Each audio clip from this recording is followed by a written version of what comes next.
The London Underground is a vital part of London. Every day, over 3 million people make their way into the underground tunnels and passageways without a second thought.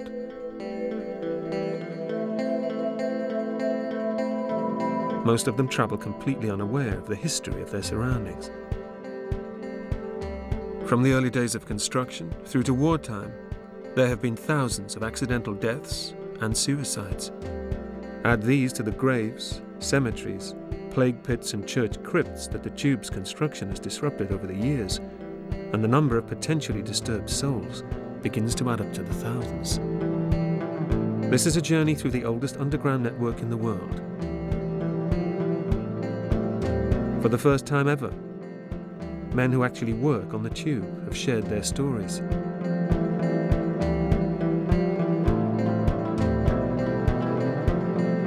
These previously untold experiences will reveal just how haunted the tube really is.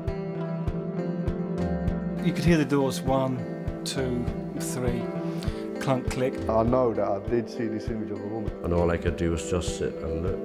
It's a little unnerving. To this day, I can't forget it.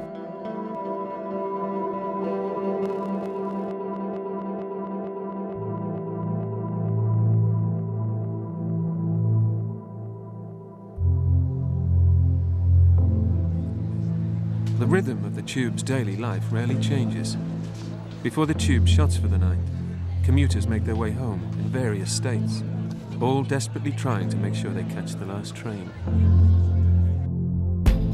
Because if it left without them, they would experience a very different place than the one they're used to. The crowds would be gone, replaced by silent, empty and lonely stations and passageways.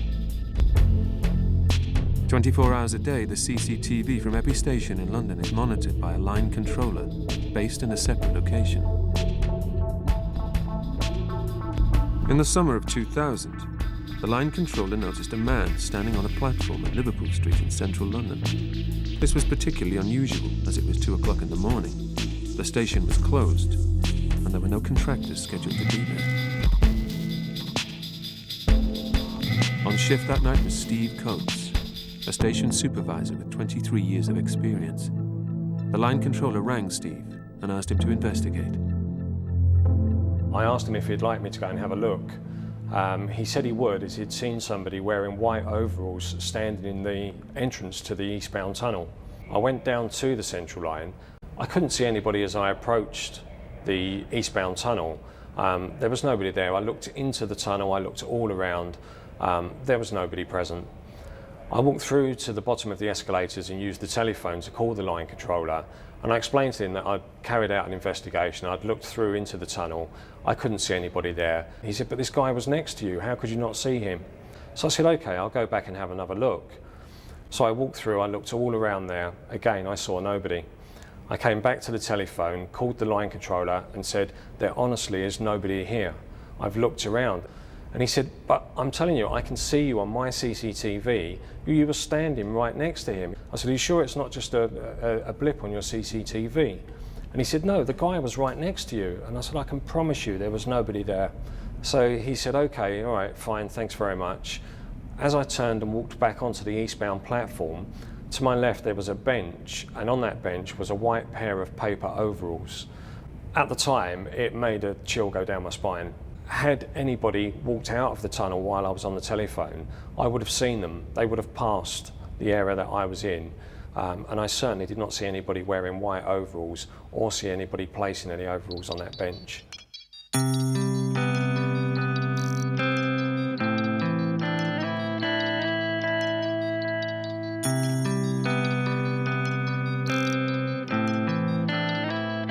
From Liverpool Street, if you travel one stop westbound along the Central Line, you arrive at Bank.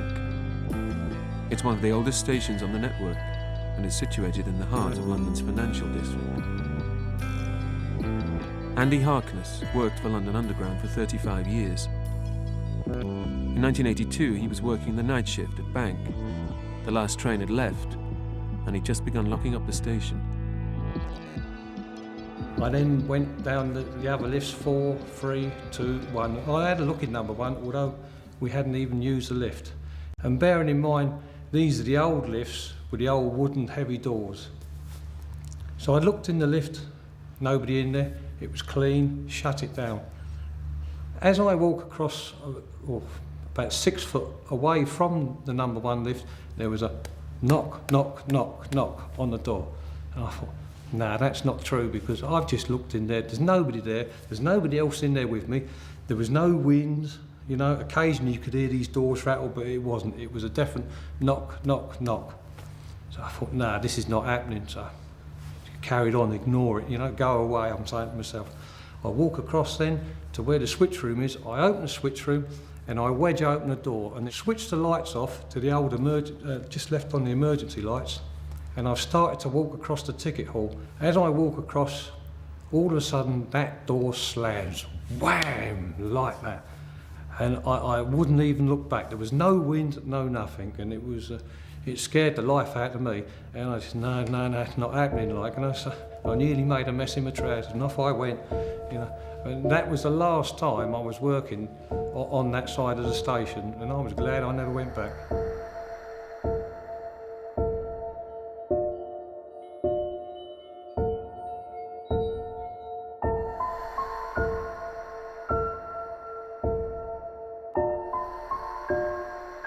As a passenger, one would hope that incidents like these at Liverpool Street and Bank are fairly few and far between. But the reality is, they're not. What would a spirit like that be doing down in the London Underground? It's a strange sort of feeling when something like that happens, especially like if you just don't believe in it. It doesn't make any sense at all.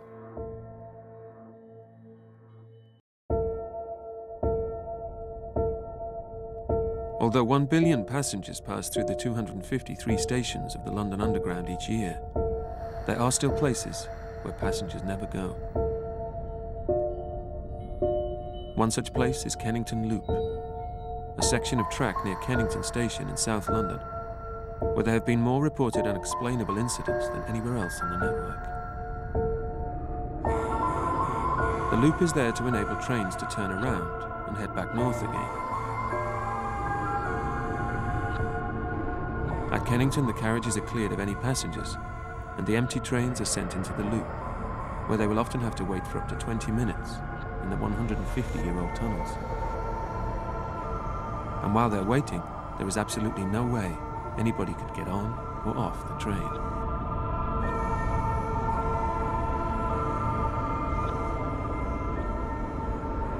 Larry de Larrabiti and Bob Cann both worked on the Northern Line. Bob was a driver, and Larry was a guard. Together they have nearly 50 years of experience on the tube, and they both have extensive experience of travelling through Kennington Loop. 25 years ago, I was a guard on the Northern Line.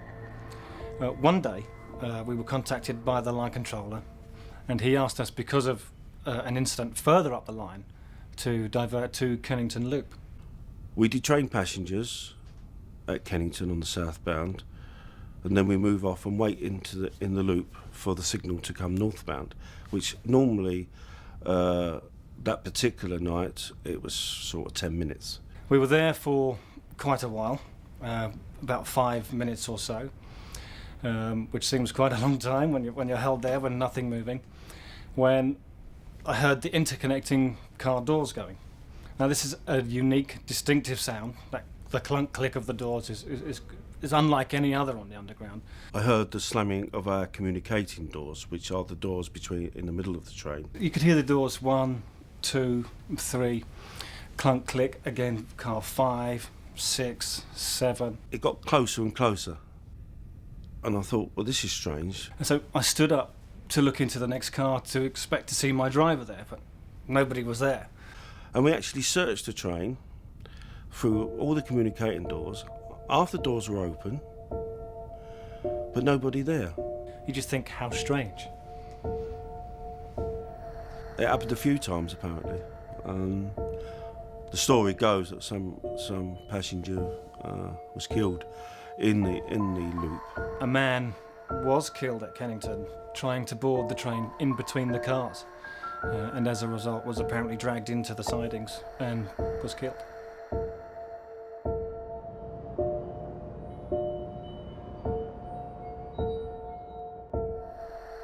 221 feet below London. The unique tunnels of the London Underground put passengers in an environment that they would never usually find themselves in.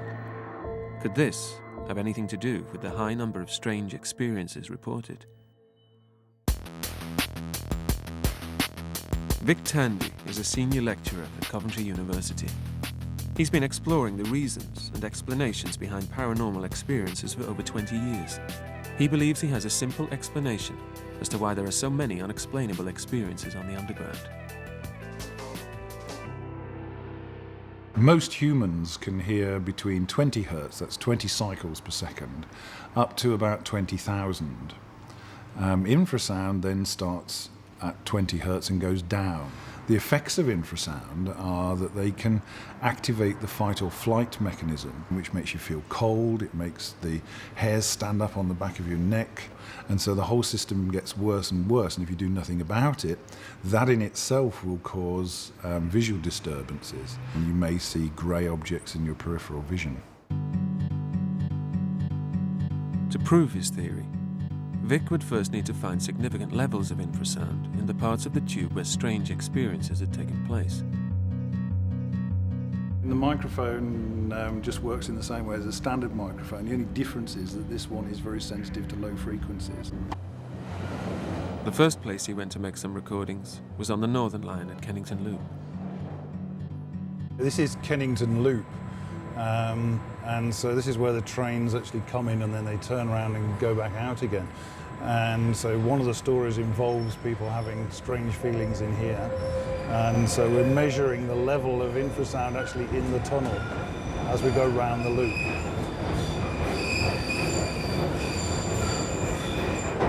There's actually quite high levels of infrasound showing on the trace. I want to actually stop it and analyse it and get a closer look.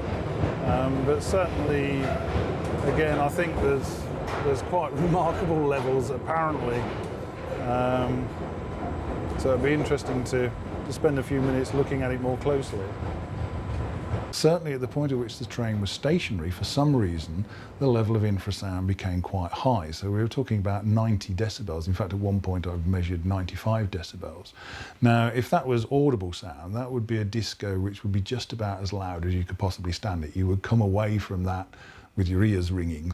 Clearly it's not going to cause doors to bang and that sort of thing, but it might just be responsible for feelings of unease, which then other events might be more likely to sort of give a paranormal feel to.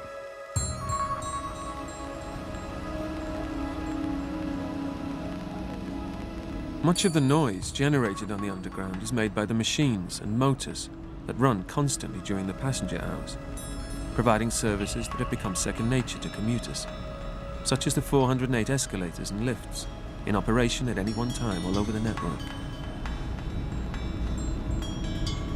At night, when the last train has left, it's the responsibility of the station staff to ensure that these are switched off and the silent hours of the night begin. Barry Oakley was a station supervisor working the overnight shift at Hyde Park Corner in November 1978. As usual, he'd closed and emptied the station and had shut the escalator down. Having checked that he'd properly removed the breakers, a piece of equipment that stops the escalator from moving, he and his colleague then returned to the supervisor's office. Now, all the escalators were off and everything was quiet. At about 2:30, 25 to 3, there was a commotion outside in the booking hall area, the concourse area. When going out into the booking hall area, we noticed that the escalator that we'd come up on was on, which I found rather strange because, to my knowledge, once the breaker was out, there's no current to that escalator. To start an escalator up, you need to physically use a key. And around about, it must have been about 3:20 by the time we got back and all this had gone on. And while I was making this tour, I had this terrible sensation in the back of the neck that something was watching me or something was, there that I couldn't describe. And the room was really cold by now. It was just like, you could see your breath through the coldness. And I turned around, and when I turned around, I noticed my colleague was like up against the side of the table, against the wall. He'd gone white, like an off colour. I wondered if he was taken ill, if something had happened. So I immediately gone to him trying to bring him round. It took me about 5 or 10 minutes to actually get him to come round and talk to me. He said, "Did you see the face?" He reckoned someone's head had come through there and looked at the pair of us. Not long after that, he then decided he was going home, he wasn't going to stay.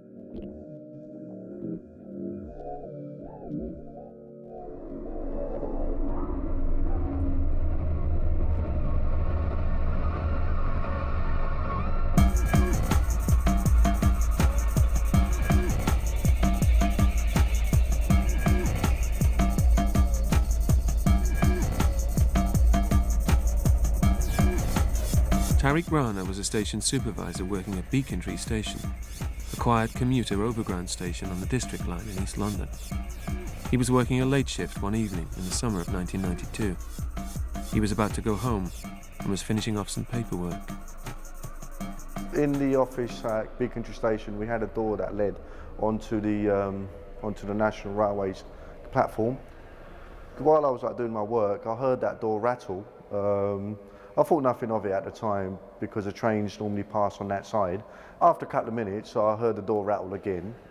So I thought, well, I heard it rattle the first time, so there must be a train coming. And then after another couple of minutes, I heard it rattle again. And then I thought to myself, well, it's now rattled 3 times. The train, if there was one, should be coming. I got very uncomfortable with that, so I had another member of staff upstairs, so I thought I'll go upstairs and I'll chat with him.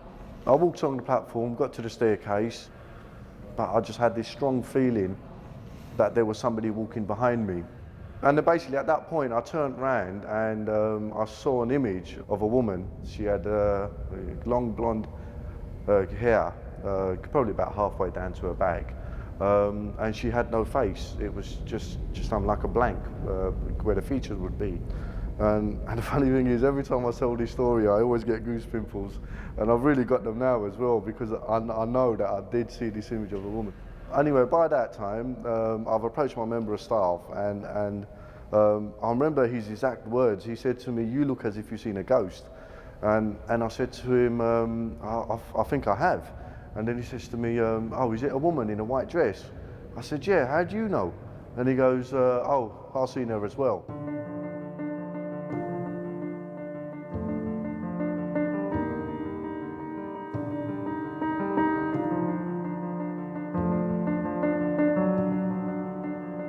From Beacontree Station, if you travel westbound along the Green District Line, you'll eventually arrive at Embankment Station in central London near Trafalgar Square and Fleet Street. Embankment is one of London's busiest interchange stations. Over the years, many of the station staff and contractors have reported very strange feelings and unusual experiences in one of the station's disused tunnels which runs under the Thames. The tunnel is called Page's Walk. Strange noises. Some have said they've heard footsteps, others that the lights have gone out and then come back on again. You hear the doors slamming, stuff like that, and then when you walk through the tunnel, you get to a point there's changing temperature. It does get quite cold down there, and it does give a very eerie sort of sense of a feeling down there. You're not going to get me to go down with you. One person who has no choice about going down to Page's Walk is a contractor we met while we were filming. He didn't want to be named, but he's been coming to work in the tunnel every day for the past 3 months. And the tunnel, rather than the work, is beginning to have an effect on him. I've worked all over London, places that got bombed during the Second World War. They never thought about anything like spirit, so I don't worry about it, just get on with your job. But Page's Walk, this one, it's different from day one. I felt like I wasn't wanted or I was somewhere where I shouldn't be. Some of the staff, I think, do believe there's something down here. Yes, I've thought about what it can be. I've thought of answers, what can make the doors bang. I don't know. I'm not saying there's something down there. I'm not saying there is or there isn't. I don't know. I don't want that job. Down the bottom. We took Vic to Page's Walk to see if he could measure any infrasound and whether it would offer any explanation to the number of strange experiences.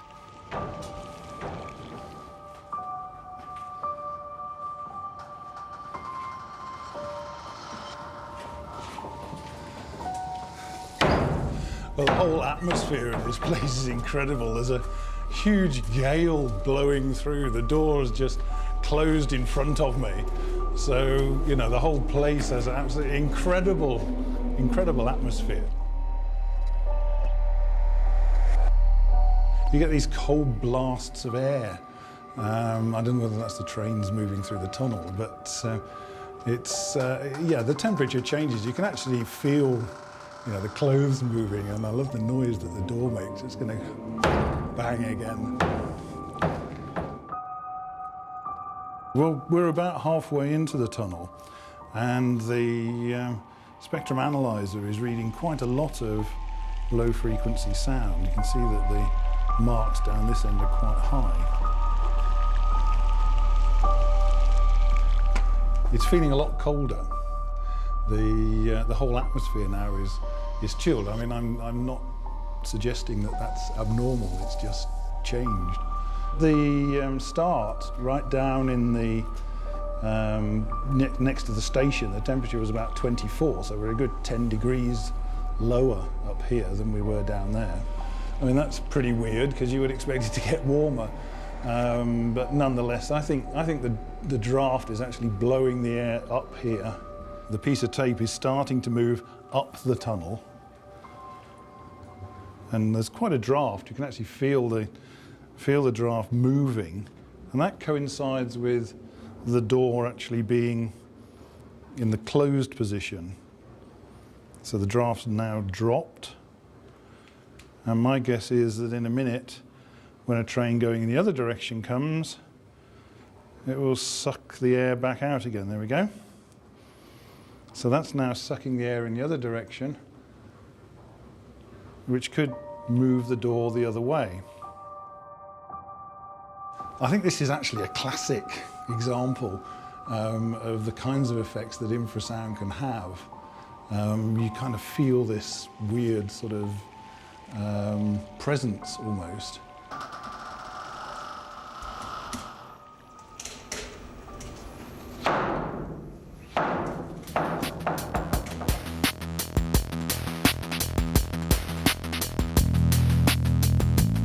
Clear that the high levels of infrasound on the tube are responsible for some of the strange experiences. However, some experiences are not as easily explained. Without knowing, in 1983, a woman living on the outskirts of London had taken a photo on the underground that was to baffle the science world and involve her in one of the world's most famous murder trials. I can't understand how that image has been arrived at. It's all too inexplicable.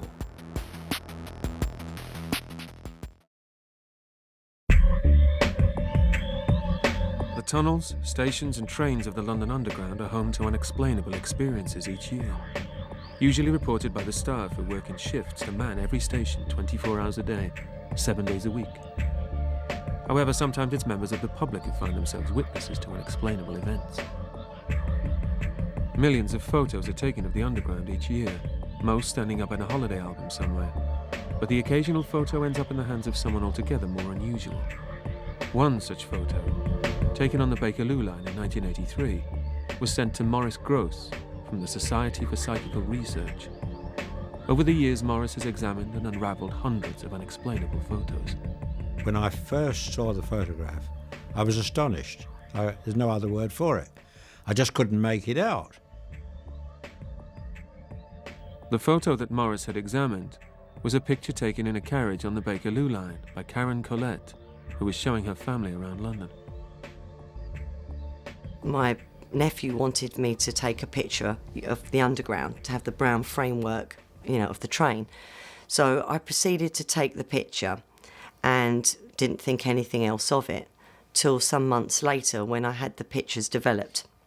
I handed the pictures to my father and my sister's boyfriend at the time, and they were looking through the pictures and they looked at me and said, "Oh, that's not very nice." And I said, "Well, what isn't?" And they said, "That picture that you took." Karen couldn't believe her eyes. She'd taken a picture that science would struggle to explain. It doesn't make any sense at all. Here we have a photograph of a man sitting in an electric chair of all things, squared up in the underground. Nobody obviously saw it, and yet the camera did. Now, what was the reason for that? Robert Cox is from the National Museum of Photography. He's an expert in analysing negatives and images, and would be able to tell whether Karen's photo was genuine or not. The point with this is that it's an amateur camera. So to do manipulation of photographs, particularly in the 80s, you'd have needed quite sophisticated cameras, quite expensive cameras that would focus closely and be able to control the exposure accurately. These negatives are from the 110 camera, an amateur point-and-shoot camera, with not the range of facilities to do manipulation. I don't think the photograph has been manipulated. After researching it, I found out that it was Bruno Hauptmann, who actually, there's a waxwork of him sitting in the electric chair in the Chamber of Horrors in Madame Tussauds. And I found that he was the so-called kidnapper and murderer of the Limburg child, the aviator in the 1930s. So then the next thing I did was I actually went down to Madame Tussauds. I walked in there, I looked at the man that was sitting in the chair, who happened to be Bruno Hauptmann, and what was shocking to me was that my picture was absolutely identical in buttons, in the straps, the way the hands were gripped onto the chair. And the only thing that was different with mine was that to indicate he's been electrocuted, there was blue sparks coming out of both fingers. I think it's a poster, either outside or in the carriage behind, probably of something that was happening in a show in London.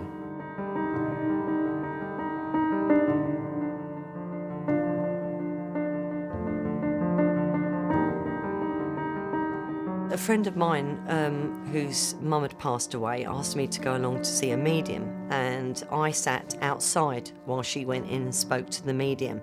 As she was about to leave, the medium came outside and said, "I have a message for you." And I looked at him and said, "But I'm not here for a reading." And he said, "It's about your photo." And he said, "Just want you to know is that the man said, I'm accused of something that I didn't do, but I did something else." And that was the end of the message. The King William Street Tunnel is one of the oldest and longest disused tunnels on the network. Abandoned in 1900, it stretches from Borough Station to the north side of London Bridge. Prince Holman was a project manager for the Tube centenary celebrations during the 1980s and was asked to photograph the tunnel for a book. He and his colleague returned on several occasions, and each time they witnessed the same strange feelings. We did a lot of experiments to get it right, and when we took the final set of photographs, there was an image of somebody standing in the sump. It was slightly translucent. Nothing was right about it. There was nobody who could have been there at the time. And I have this slide, and the slide just has written on it, "The Ghost," which is what we called it. Never thought anything about it. It's just been filed away for years. Went to pull it out, and the transparency is not there. I just checked to see if it had been misfiled, and looked through some early images of shots we'd taken down there, and surprisingly there is another photograph of the ghost in almost exactly the same position that was taken a couple of years earlier that I didn't even know about until today.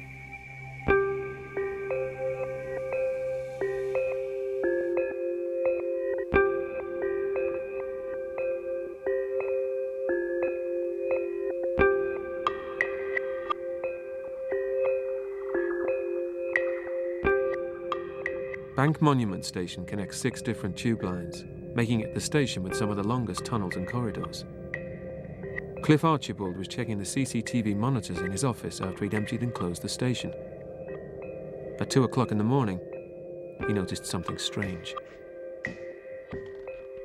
I noted what appeared to be a little old lady standing in a long corridor at a dogleg junction. So I collected a station radio so I could maintain contact with my colleague and made my way through the station. As I reached the same level that she was standing on, she looked up, looked straight at me, looked down again, turned and started walking away. I actually started running down the corridor in order to catch her.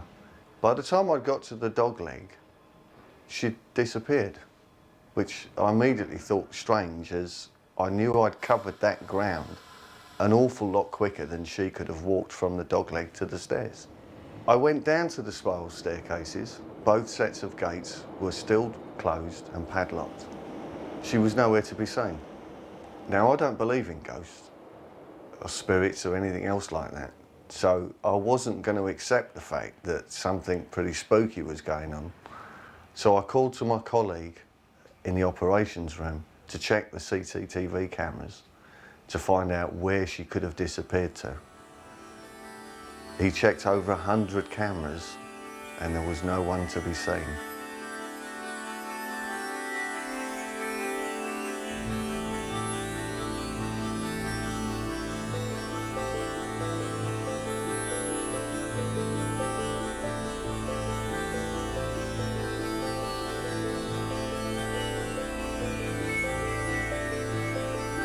Looking back at my experience at Bank Monument on that particular evening, being the skeptic that I am, it will stay with me for the rest of my life as to why I can't come up with a logical explanation as to what happened.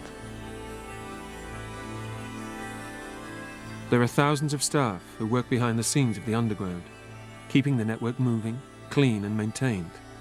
And nearly all of these jobs take place at night when the system is closed to the public. Some jobs are more unusual than others, such as the fluffers, who collect human hair from the tunnels, blown in from people waiting on the platforms. Paul Fisher, who now works at head office, was training to be a manager in 1984, when he was asked to walk the tunnels of the Northern Line.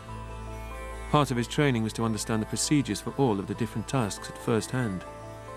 And one such job Paul was required to experience was track walking, a job that involves walking on your own along the tunnels between stations after the trains have stopped, with just a torch for light.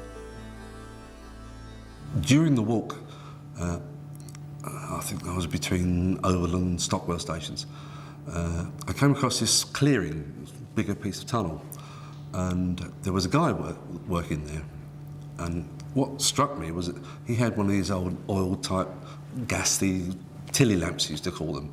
And I remember thinking that I'm sure these have been done away with. Safety reasons, I guess, and everybody had battery torches nowadays. So I said to this guy, I remember he looked old to me then, he's probably my age now. I said, I'm surprised you got one of those old lamps. And I forget what he said exactly, but something along the lines of he liked it better than the battery jobs. I never thought much about it. I asked him, what is this place, this clearing? He said, oh, this is South Island Places. And I forget what he explained, what he did. And that was it, really. A quick chat, and I continued walking down the tunnel to the next station, which was Stockwell, and that was where the end of my track walk was. So I phoned this chap up, told him my name, and said, I've just done a walk from here to there. And I was now clear of the track. He said, fine, okay. And just by chance, I asked him what the other guy was doing up South Island Place. I thought I'd drop that in, be a bit clever, you know. And he said, what other guy? Oh, I just spoke to a guy up at South Island Place, he called it. He said, I haven't got anybody booked in my logs tonight to be working there. I said, well, there is somebody working there. I just spoke to him. If you're sure that you saw somebody down there, we certainly don't have anybody booked in for that piece of track. We'll have to search the tunnel. So as tunnel search had to go ahead. So I've gone back into the tunnel and he's come the other way. And after about 20 minutes, we've met in the middle. And this old fellow with the lamp is nowhere to be seen. It's a little unnerving because it didn't kind of make sense. And the search had taken a long time. And as a result of that, the first trains had to be held up, which is not a popular thing to do. And I remember the worst part about it was that my trainer was now interviewing me in kind of a semi-disciplinary sense, because I'd delayed the trains and he wanted to know why. So I told him this story. And I remember he gave me a very old-fashioned look.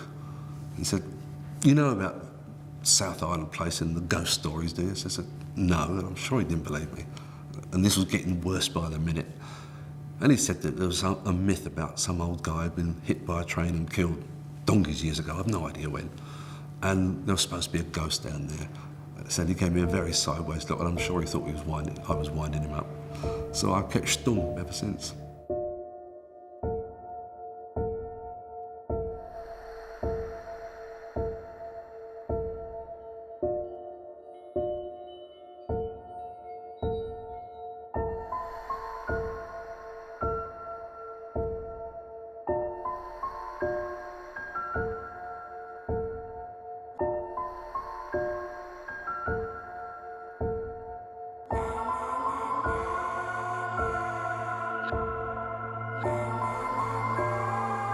John Graham was a station foreman and was alone working the night shift at Bethnal Green, a station on the Central Line in East London in early spring 1981. As normal, up to the last train, everything, staff went home and everything, and I just secured the station and just went back to the office and started doing some paperwork because all the staff had gone home. Put some of the station lights off. And all of a sudden, I was just sitting there and heard a sound of children crying at first.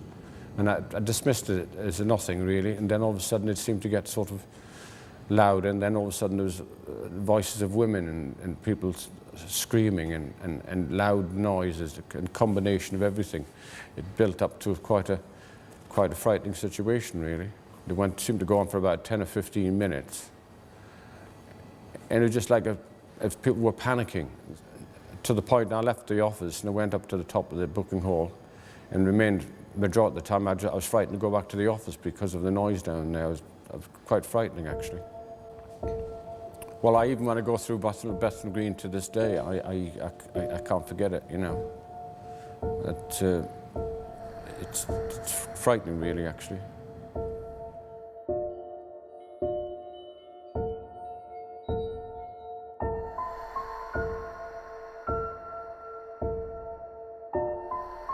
Of the 173 people that died at Bethnal Green, only 27 were men.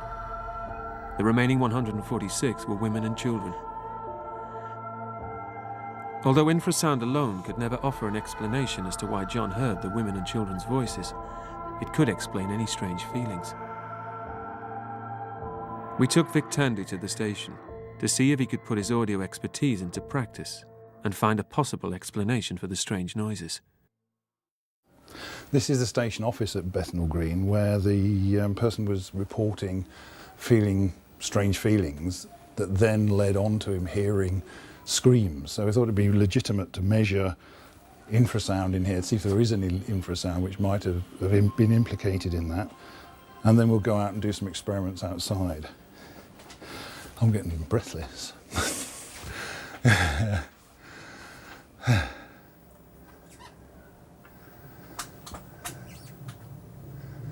Yeah, I don't know why I'm getting breathless. Is it very high in here? Hang on. It's about 80 dB. After testing for infrasound in the Bethnal Green office, Vic made a recording of the ticket hall. He electronically simulated the frequencies of a female scream from outside the station's 3 entrances and recorded them to see if the sound would behave in an unusual way. The blue represents a frequency which is equivalent to a female scream, and you can see that it stands out quite clearly. So it is quite possible for all people to hear sounds from outside the station within the ticket office itself. It may be that in this particular case the infrasound might lay down the sort of context. It might make the person feel a bit uneasy to begin with. And the test that we did show that sounds from outside the ticket hall could sound inside the ticket hall. We can't obviously say for sure, but at least we know that sounds from outside can sound as though they're coming from the ticket hall itself.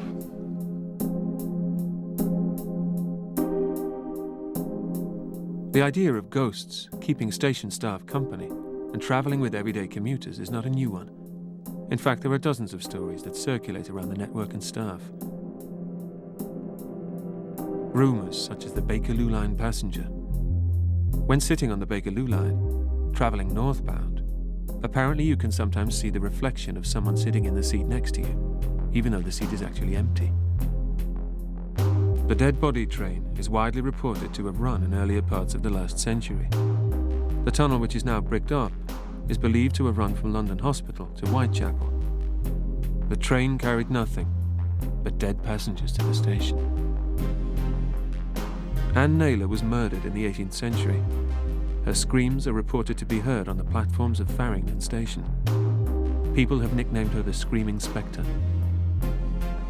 Despite any rumours, one thing is for sure. As the underground expands, more graves are being disturbed, and with it, the number of unexplainable experiences is increasing. The hairs were sticking up straight on both arms, and I could feel it on my neck. It was like a tingling, like static electricity.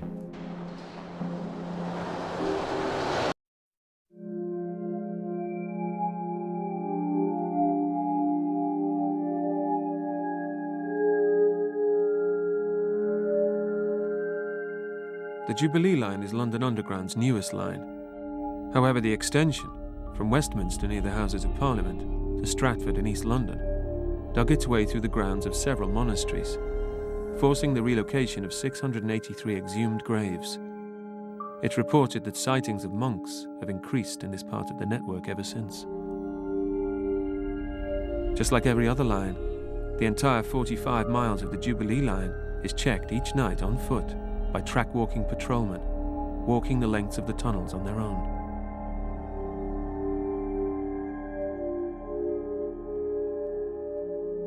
Bill McCown is a track walker and has been patrolling the tunnels of the underground for nearly 20 years. He was walking along the northbound Jubilee line from Baker Street to St John's Wood in the early hours of the morning. He'd sat down in the tunnel for a break. So all of a sudden, I heard this noise. Now, there was no bolt holes that side or that side, anywhere. So the next thing, I seen the ballast moving a few meters away. I just sat there with my mouth open, watching the footsteps in the ballast as the ballast sank down with footsteps. You know what I mean?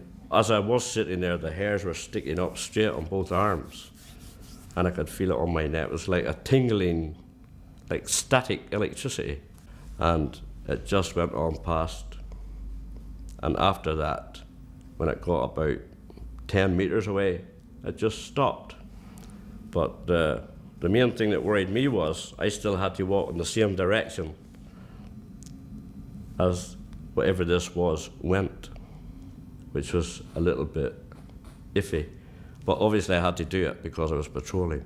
I got back to Charing Cross from Finchley, and I was talking to the ganger man. And when I walked in, he says, "God, Bill, you look very white." I says, "I know you're not going to believe this." I says, "Don't tell me you've seen footsteps in the ballast."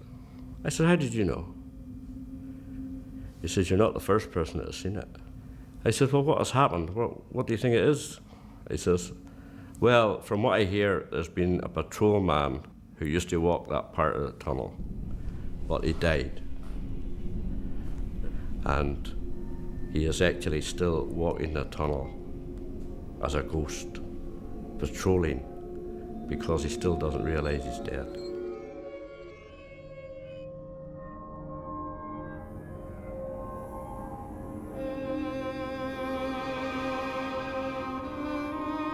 Reports of ghosts on the underground are apparently becoming more frequent.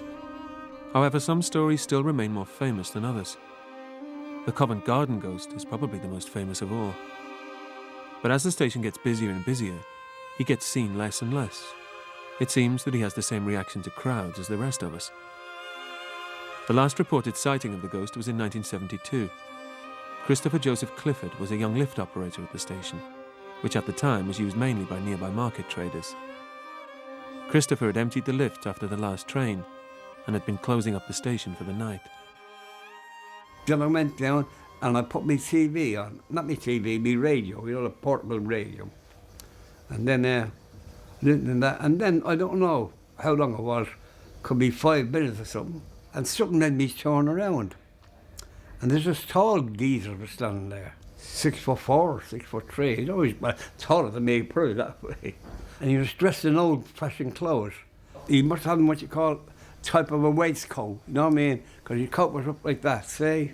Because he's got a waistcoat, and he had a tall hat on him. So I said, okay, sorry, I locked you in. I thought he must have walking up all those stairs, you know how many stairs was there? So I reached over to get my keys, and there now, when I turned back, he was gone. I says, where did he go? I says, he's gone downstairs. I went down and I looked on both platforms, in case he was standing there looking for a train. No sign. Somebody showed me a photograph that was taken. He said they looked like him. I said, that's a spitting image. I said, where'd you get that from? But the bloke's been dead. Years and years, 100 years or more.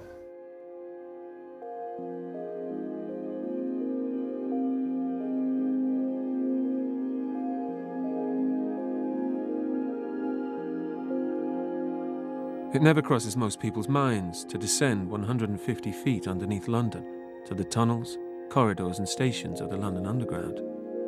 It never crosses most people's minds that the network that gets us all to work and home again is possibly one of the most haunted places in the world. Passengers can become over-familiar with their surroundings, which may be a mistake. In 1860, a Dr. Cumming announced that the forthcoming end of the world would be hastened by the construction of underground railways, burrowing into infernal regions and thereby disturbing the devil. So next time you're on a crowded tube, you may take comfort from the fact that you're not on your own. And if you aren't on your own, will you ever be absolutely sure that the person sitting opposite you isn't a ghost?